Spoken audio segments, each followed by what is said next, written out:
일단 8주차 저희 마지막 논문 커리큘럼에 있는 논문이고요. 이거는 노이지 스튜던트 트레이닝이라고 해서 노이즈를 주입을 하고 학생 모델로 학습을 시킨다라고 알고 계시면 되고요. 네, 위에 그 뒤에 부가 설명 해석하시면 아시겠지만 요 노이즈 스튜던트를 활용한 요 셀프 트레이닝으로 이미지 클래시피케이션을 향상시키겠다라는 논문입니다. 그래서 얘는 CVPR에서 19년도에 나온 논문이고요.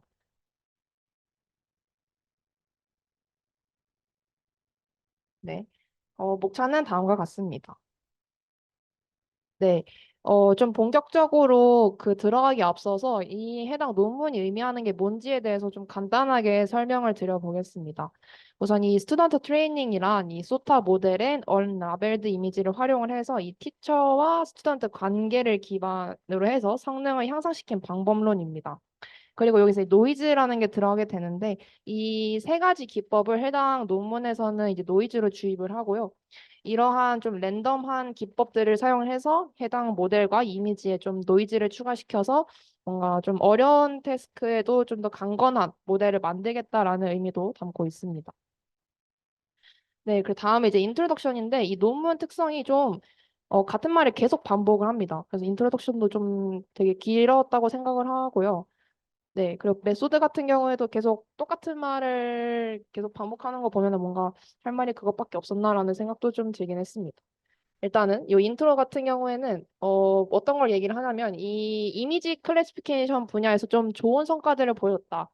근데 이런 모델들은 여전히 이 지도학습, 그러니까 라벨이 있는 이 타겟 이미지를 필요로 했다. 근데 이렇게 하게 되면은 제가 지난 시간에 그 겐에서도 말씀을 드렸는데 요거를 이 타겟 데이터를 만드는데 비용이 좀 많이 들고요. 그리고 여기서 또 이건 논문에서 말을 한 건데 이 언라벨드 데이터를 활용해서 아이디어를 낼 수 있는 기회를 제한시킨다. 그러니까 기존에는 이 라벨드 이미지만을 활용을 해서 좀 연구를 했는데 이 언라벨드 데이터를 활용해서 뭔가 더 새로운 연구를 할 수 있는데 그거에 대한 좀 기회가 없었다라는 네, 걸로 저는 이해를 했습니다. 그래서 이 해당 논문에서는 이 언라벨드 데이터를 활용을 해가지고 이 정확도를 올리고 일반화 성능 향상을 목표로 했고 오른쪽 아래 보시면은 네, 이전 소타랑 비교했을 때 우리 모델이 훨씬 더 좋은 소타를 달성했다라고 얘기를 하고 있습니다.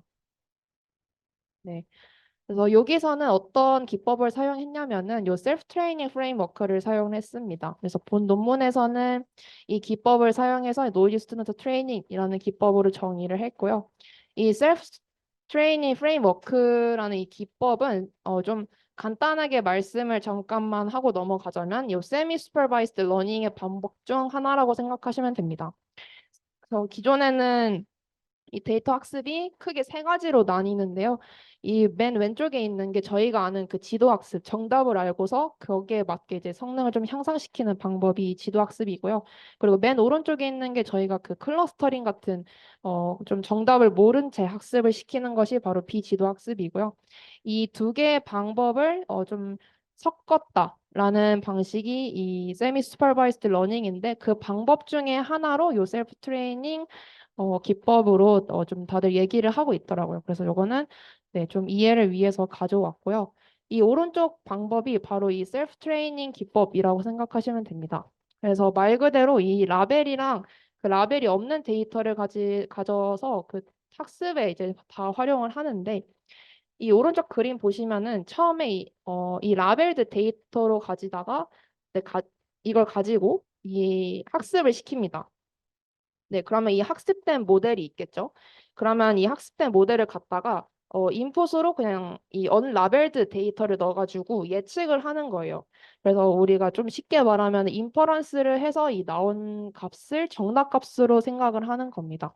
그렇게 해서 이제 수도 라벨링을 해가지고 이 수도 라벨링된 데이터랑 이 라벨드 데이터랑 이제 다시 모델에 학습시키는 이렇게 이제 반복하는 방식이 네, 이 셀프 트레이닝 기법이다라고 생각하시면 되겠습니다. 네. 그래서 이 인트로덕션부터 이제 이 기법에 대해서 설명을 하는데 아까 방금 전에 제가 말씀드린 거랑 똑같습니다. 그래서 이 해당 논문에서는 이 선생님과 학생의 관계로서 이제 모델을 학습시키는 걸로 얘기를 하고요. 이 크게 5단계로 나뉠 수 있는데 첫 번째는 다시 말씀드렸다시피 1번에 해당하는 이 라벨드 데이터로 이 티처 모델을 학습을 시키고요. 이 두 번째 같은 경우에는 이 티처 모델을 활용을 해가지고 이 언라벨드 이미지에 대한 수도 라벨을 직접 생성을 합니다. 그리고 이 세 번째 단계 같은 경우에는 이 라벨드 이미지랑 수도 라벨드 이미지를 다시 활용을 해가지고 학생 모델에다가 이제 학습을 시키고요. 학생이 이제 좀, 기존에 이제 데이터랑 좀 어렵게 구해진 이런 좀 노이즈가 들어간 이 이미지들을 다시, 이제 학습을 시키면은 똑똑해지겠죠? 선생님 마냥. 그래서 이 스튜던트 모델을 다시 선생님 모델로 둬가지고 네, 반복을 시키는 것이 바로 이 방법론의 전부라고 생각하시면 되겠습니다. 그래서 이 노이즈를 추가한다는 거는 인풋 이미지에도 노이즈를 추가를 하고 모델에도 노이즈를 추가를 해서 좀 앙상블의 효과를 좀 얻을 수 있었다고 논문에서는 얘기를 합니다. 네. 근데 이거는 좀 그 구글링 좀 하신 분들은 다 유명하게 아실 것 같은데 저도 작년에 이거 보면서 되게 확 와닿았던 부분이라서 네, 한 번만 읽고 넘어가겠습니다. 그래서 본인보다 똑똑한 학생들에게 여기서 본인보다 똑똑한 학생들이란 거는 동 선생님 모델의 크기랑 같거나 더 큰 이 학생 모델들에게 본인도 확실하지 않은 어려운 공부 여기서 말하는 이 어려운 공부는 수도 라벨드 된 이미지라고 생각하시면 되고요. 그거랑 이 확실한 공부, 요거는 타겟값이 있는 이미지를 학습을 시킨다. 그렇게 되면은 학생들은 머리를 맞대면서 여기서 맞대는 과정이 양상불 같은 효과라고 얘기를 하고요. 그래서 더 똑똑해지고 선생님이 돼가지고 새로운 학생을 같은 방식으로 가르친다. 네, 가 이 논문의 전부입니다. 네, 그래서 이 메소드 같은 경우에는 이 단계를 그냥 수식으로 설명을 하는데 수식도 그렇게 어렵진 않았습니다. 그래서 처음에 요거를 학습시키기 위해서는 이 라벨드 이미지 그리고 라벨이 없는 요 이미지가 준비가 되어야 하겠고요. 첫 번째 같은 경우는 라벨드 이미지로 선생님 이 티처 모델을 학습시킵니다. 그래서 여기서 사용하는 이 손실 함수는 라벨드 이미지의 크로스 엔트로피 로스를 최소화하는 방식으로 진행이 되고요. 여기서 사용된 이 티처 모델은 efficient net입니다. 그래서 여기 보시면은 그 이 크로스 엔트로피 로스이고요. 이 세타 위에 T 적혀 있는 게 바로 이 선생님 모델이라는 뜻이고 이 XI는 인풋 이미지라고 생각하시면 됩니다. 그래서 이거를 좀 학습을 시키고 이 타겟 값이랑 비교를 해서 로스를 떨어뜨리는 방식으로 갖는 거라 생각하시면 되고요. 오른쪽 그림에 보시면은 이 노란색 박스가 바로 이 1단계에 해당하는 거라고 생각하시면 됩니다. 네, 그리고 이 두 번째 같은 경우에는 이 티처 모델을 사용을 해가지고 이 언라벨드 이미지에 대한 수도 라벨을 생성하는 과정이고요. 여기서 보시면 오른쪽 사진 보시면은 이때는 이제 언라벨드 이미지가 인풋 들어가고 마찬가지로 학습된 이 티처 모델을 이제 예측을 시켜가지고 YI라는 이 예측된 수도 라벨을 생성하는 과정입니다. 그래서 여기서 이제 얘기를 좀 하는 게 언라벨드 데이터는 노이즈가 추가되지 않은 그냥 순수 그 데이터라고 이제 얘기를 했고요. 여기서 이제 수도 라벨을 그러면 어떤 식으로 좀 정의를 하느냐에 대한 얘기가 나오게 되는데 여기서는 이제 소프트 라벨 아니면은 이제 하드 라벨로 구성이 된다고 합니다. 여기서 말하는 이 소프트한 라벨은 소프트맥스를 거쳐서 나온 이 아웃풋 여러분들이 아는 그 클래스에 대한 확률값이라고 생각하시면 되고요. 이거를 이제 소프트 라벨이라고 칭한 이유는 이제 아무래도 확률이라고 좀 정하게 되면은 예시처럼 해당 사진은 사자의 확률이 좀 많이 높은데 고양이랑도 좀 닮았다와 같은 어, 좀 많은 지식, 더 방대한 지식으로 사용이 가능하다. 그래서 좀 소프트 라벨이라고 칭했다고 합니다. 그리고 여기서 말하는 이 하드 라벨 같은 경우에는 여러분들 아시는 그 원합 벡터로 구성된 라벨이다라고 생각하시면 되고 뒷부분에 이제 그 실험 부분에 나오겠지만 이 수도 라벨은 소프트 라벨을 이 학습에 사용을 했다고 합니다. 네. 그래서 세 번째 단계에는 이 수도 라벨링 된 이 데이터랑 이 라벨드 데이터를 가지고 네, 네, 네 가지고 이제 스튜던트 모델 학습을 시키는데요. 여기서 이제 노이즈를 추가를 하게 됩니다. 네, 그래서 학생 모델에다가 학생 모델에 이제 이 라벨드랑 언라벨드 이미지, 그러니까 수도 라벨링된 이미지를 학습을 시킬 건데, 여기서 이 수도 라벨링된 이미지에다가 약간의 노이즈를 추가를 하고요. 그리고 이 학생 모델한테도 약간의 노이즈가 추가가 됩니다. 이 노이즈 추가가 되는 거는 뒤에서 다시 설명드리도록 하겠습니다. 그래서 여기서 이제 학생 모델은 선생님 모델보다 작거나 큰 모델을 사용한다고 하고, 이 스튜던트 모델은 large efficient net을 사용하게 됩니다. 이 조금 같거나 큰 모델이라고 칭한 이유는 이제 제가 방금 말했다듯이 노이즈를 추가한다고 했잖아요. 그래서 노이즈 그리고 이 수도 라벨 데이터를 추가해서 학습을 시켰기 때문에 기존 선생님 모델보다 조금 더 커진 모델을 학습을 시키겠다. 약간 이런 의미로 사용된 것 같습니다. 또 이 네 번째 단계 같은 경우에는 다시 반복 학습을 통해서 네, 학습을 시키는 방향으로 진행이 됩니다. 그래서 아래 사진 보시면은 계속 순환하는 것을 볼 수 있고요.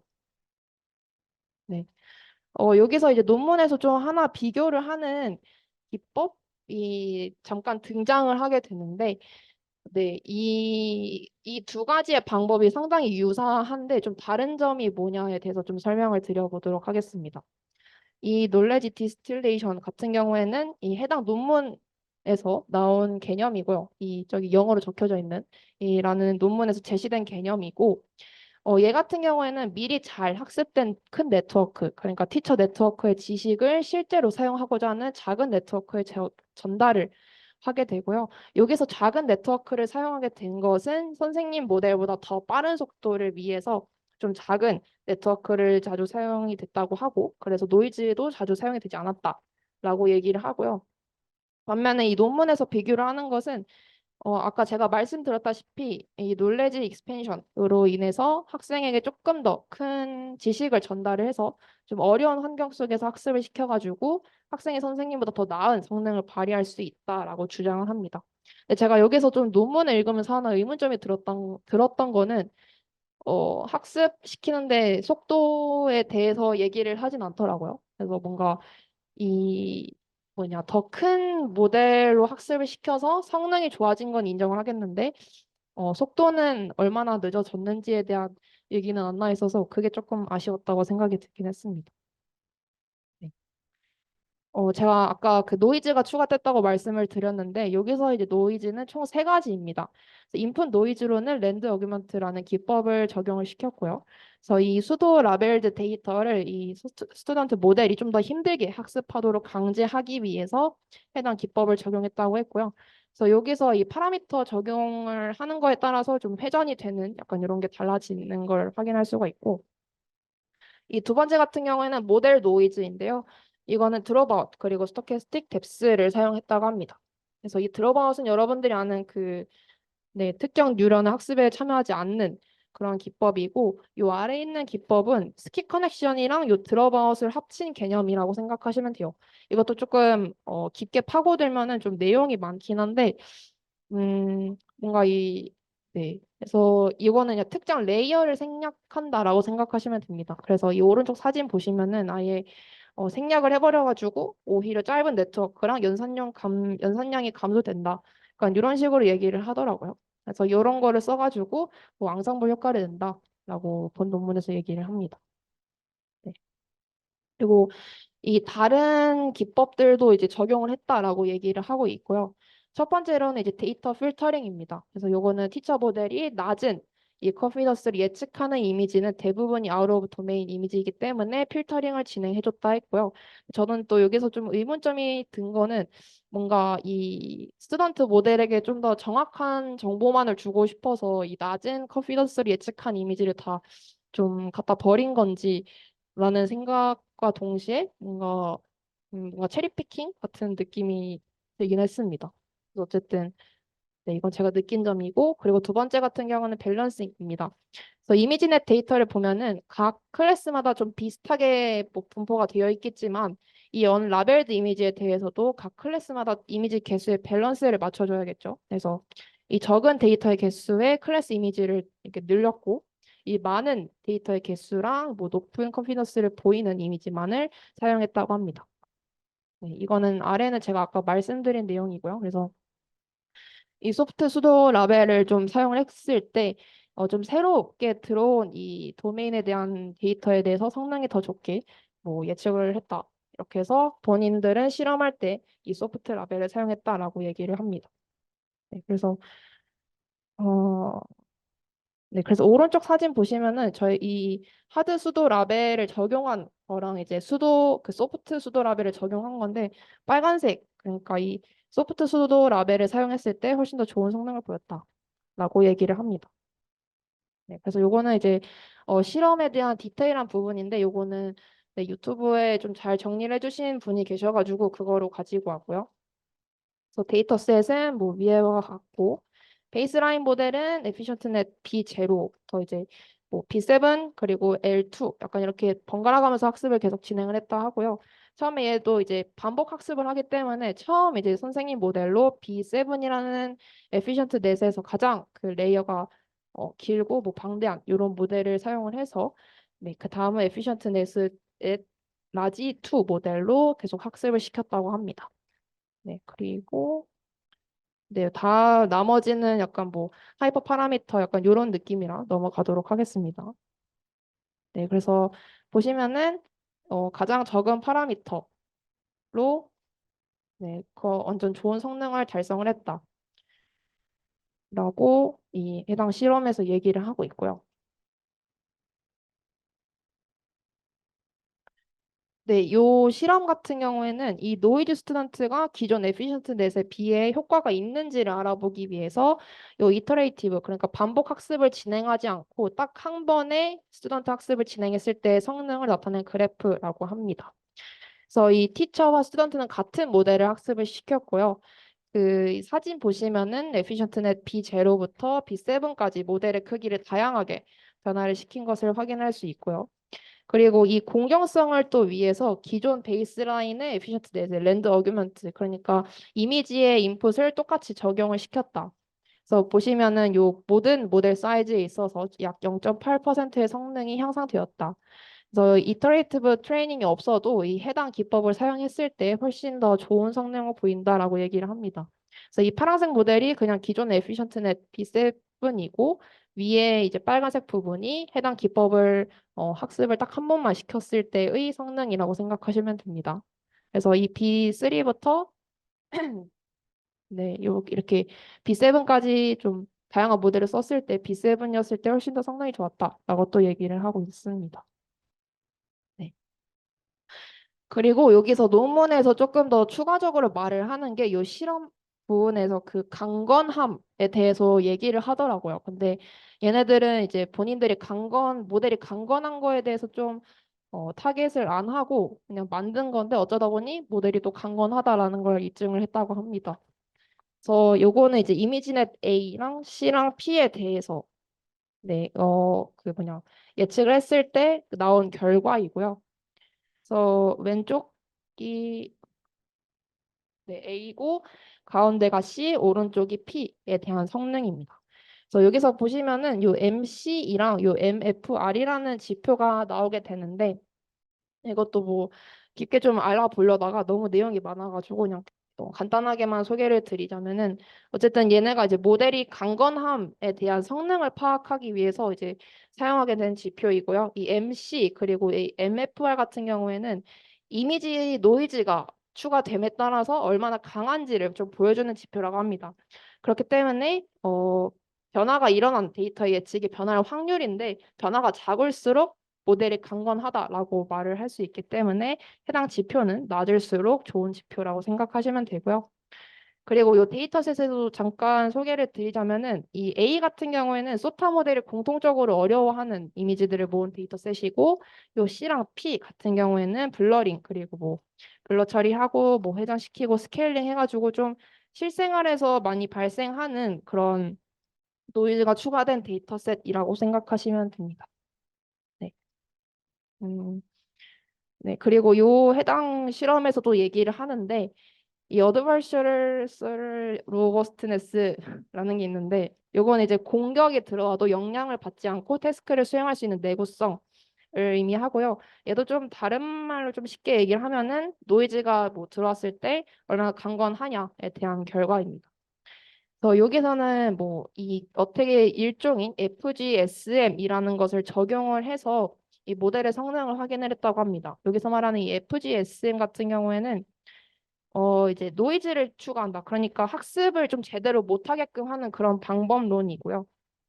보통 저희는 이제 그래프 보시면은 이 그레디언트의 그 최소값으로 가기 위해서 저희가 학습을 시키는데 이 어택 방법은 이 뭐냐 그레디언트의 역방향으로 최적에서 멀어지게 만드는 기법이라고 합니다. 여기서 이제 멀어진다는 의미는 오류를 만들어낼 수 있는 수준까지 만든다라는 것을 의미를 하고 이렇게 이런 메소드를 적용을 해도 성능이 좋다라는 것을 좀 보여주기 위해서 해당 실험을 보여준 것 같습니다. 그래서 그래프 보면은 요 엡실론이 그 공격의 좀 강도라고 생각하시면 되고요. 얘가 증가할수록 더 큰 차이의 성능 개선을 할 수 있다. 그래서 엡실론이 증가해도 성능이 어느 정도 좋았다라고 얘기를 합니다. 네. 그리고 요거는 이제 학습 횟수에 따라서 이제 성능에 대해서도 얘기를 간단하게 하고 있고요. 그래서 이 배치 사이즈 레티오 같은 경우에는 이 수도 라벨링과 이 라벨링 데이터 학습 비율이라고 생각하시면 되고요. 그래서 처음 티처가 이 스튜던트 모델을 에피션트 B7으로 학습을 시키고 그 이후로는 에피션트 L2로 세 번의 반복을 통해서 얻은 모델이 소타 성능을 달성했다라고 얘기를 합니다. 그리고 이 마지막에 이제 28대 1로 수도 라벨링의 좀 데이터의 비율을 더 높여서 학습을 시키는데 뭔가 어려운 상황에서 좀 더 잘 학습을 시키기 위한 그런 걸로 저는 이해를 했습니다. 네, 그래서 해당 논문 같은 경우는 방법론도 저는 되게 재밌게 읽었었고 실험 같은 경우에도 되게 다양한 분야에서 보여준 것 같아서 실험 부분도 재미있게 읽었습니다. 그래서 컨클루전 같은 경우에는 이미지넷에 속하지 않는 이온 라벨드 데이터를 학습에 사용을 해서 모델 성능을 높이고자 했다. 그리고 이 기존의 방법과 비교했을 때 같거나 더 컸다. 그리고 의도치는 않았지만 이 견고성을 향상을 시켰다. 그리고 이 해당 이미지넷에 적용을 시켰을 때 성능이 크게 향상이 됐다.가 이 논문에서 네, 최종적으로 아웃풋으로 얘기를 하면서 끝나게 됩니다.